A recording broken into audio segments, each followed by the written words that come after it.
আসসালামু আলাইকুম। রোজা রমজান মাসে আগেই বলেছি ভর্তা ঝোল এইসব জিনিস খেতে ভালো লাগে, বাতুল জিনিসগুলো বেশি ভালো লাগে। তো আজকে আমি আপনাদের দুটো ভর্তা রেসিপি করে দেখাবো। এখানে একটু সরিষার তেলের মধ্যে আমি একটু মোটা করে কাটা পেঁয়াজ আর গোটা রসুনের কোয়া এবং বাক মরিচ, যেটা বোম্বে মরিচ বলা হয়, সেই মরিচ দিয়েছি 3টা, আর বেশ কিছু দিয়েছি কাঁচা মরিচ। অনেক ঝাল হবে, আর আমরা যারা ভর্তার প্রেমিক তারা জানি ভর্তায় কিন্তু ঝাল না হলে ভালো লাগে না। তো এখানে দিয়ে দিলাম লোট্টা শুটকিগুলো কিন্তু আমি ভালো করে ফুটন্ত গরম পানিতে ফুটিয়ে তারপর ঠান্ডা পানি দিয়ে ভালো করে ধুয়ে নিয়েছি। সেই শুটকিটাও দিয়ে দিলাম, দিয়ে একটু ভালো করে ভেজে নেব।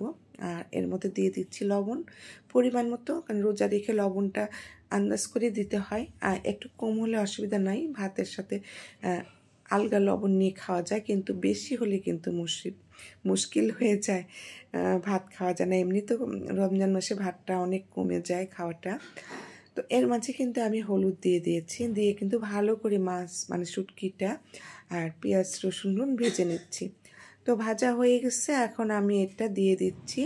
মানে অদ্ভুত হয়তো লাগবে আপনাদের কাছে, কিন্তু আমি এটা দিয়ে করছি। সেখানে লাউয়ের চোচা, মিষ্টি কুমড়ার চোচা, আর মিষ্টি কুমড়া রান্না করার সময় যে বুকের যে নরম অংশগুলো থাকে সেগুলো তো আমরা সচরাচর বেশিরভাগই সময় ফেলে দিই। তো আমি কিন্তু ফেলি না, আমি এইভাবে রেখে দিই। এটা কিন্তু একদিনের সবজির মানে এই উপাদানগুলো না, এটা কিন্তু 2-3 দিনের আমি এইভাবে ফ্রিজে সংগ্রহ করি, তারপরে একদিন বের করে ভর্তা করি। আমার রেনু আমাকে বলে যে খালাম্মার কাছে বোধহয় কোনো কিছুই ফালানো যায় না, সব খেয়ে ফেলে।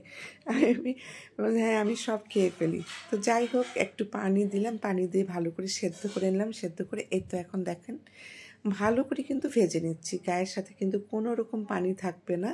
তো এইভাবে ভালো করে ভেজে নিয়ে আমি এখন এটা শিলপাটায় পিষে নেব।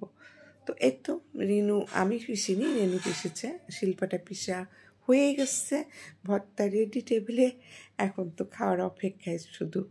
তো ভর্তাটা আপনারা করে দেখবেন, সত্যি অসাধারণ। মানে যে এই ভর্তাটা খেয়েছে সেই বলেছে আপা কীভাবে করেছেন, ভর্তাটা রেসিপিটা দিবেন।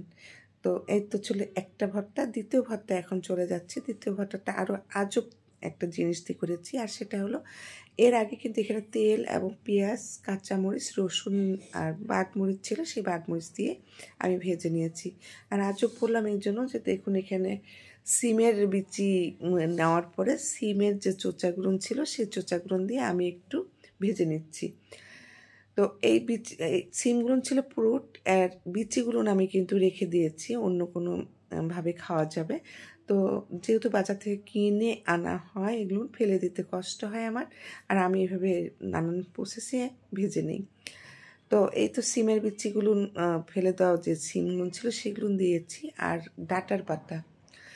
ডাটাটা ছিল, আমি ইলিশ মাছ দিয়ে ডাটা রান্না করেছিলাম, আর পাতাটা রেখে দিয়েছিলাম, সেই পাতাটা দিয়ে ভর্তা করছি। এখানে একটা কথা বলতে ভুলে গিয়েছি, সেটা হলো যখন আমি পেঁয়াজ রসুন ভাজছিলাম তখন কিন্তু সেখানে 5টা আমি চাপা শুটকি দিয়েছি, 5টা চাপা শুটকি ব্যবহার করেছি। সেটা আপনাদের দেখাতে ভুলে গিয়েছি, সরি, মোবাইলটা অন করতেই ভুলে গিয়েছিলাম।